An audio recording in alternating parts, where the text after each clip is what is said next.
of Job, chapter 1.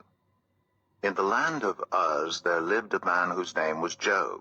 This man was blameless and upright. He feared God and shunned evil. He had 7 sons and 3 daughters, and he owned 7,000 sheep, 3,000 camels, 500 yoke of oxen, and 500 donkeys, and had a large number of servants. He was the greatest man among all the people of the East. His sons used to hold feasts in their homes on their birthdays, and they would invite their 3 sisters to eat and drink with them. When a period of feasting had run its course, Job would make arrangements for them to be purified.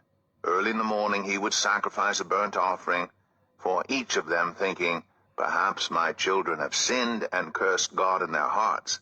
This was Job's regular custom.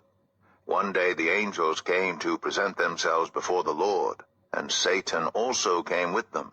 The Lord said to Satan, "Where have you come from?" Satan answered the Lord, "From roaming throughout the earth, going back and forth on it." Then the Lord said to Satan, "Have you considered my servant Job?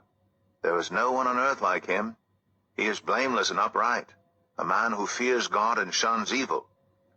"Does Job fear God for nothing?" Satan replied. "Have you not put a hedge around him and his household and everything he has? You have blessed the work of his hands, so that his flocks and herds are spread throughout the land. But now stretch out your hand and strike everything he has, and he will surely curse you to your face." The Lord said to Satan, "Very well then, everything he has is in your power, but on the man himself do not lay a finger."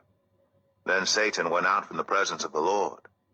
One day, when Job's sons and daughters were feasting and drinking wine at the oldest brother's house, a messenger came to Job and said, "The oxen were plowing, and the donkeys were grazing nearby, and the Sabaeans attacked and made off with them.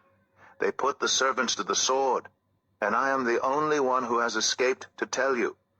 While he was still speaking, another messenger came and said, "The fire of God fell from the heavens and burned up the sheep and the servants, and I am the only one who has escaped to tell you."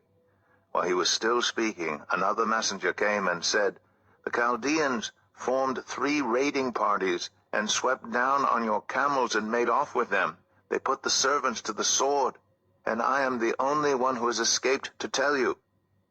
While he was still speaking, yet another messenger came and said, "Your sons and daughters were feasting and drinking wine at the oldest brother's house, when suddenly a mighty wind swept in from the desert and struck the 4 corners of the house.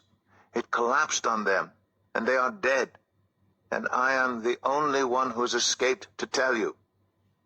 At this, Job got up and tore his robe and shaved his head.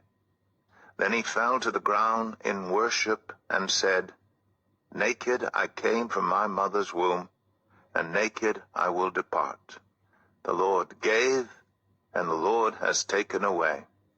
May the name of the Lord be praised." In all this, Job did not sin by charging God with wrongdoing.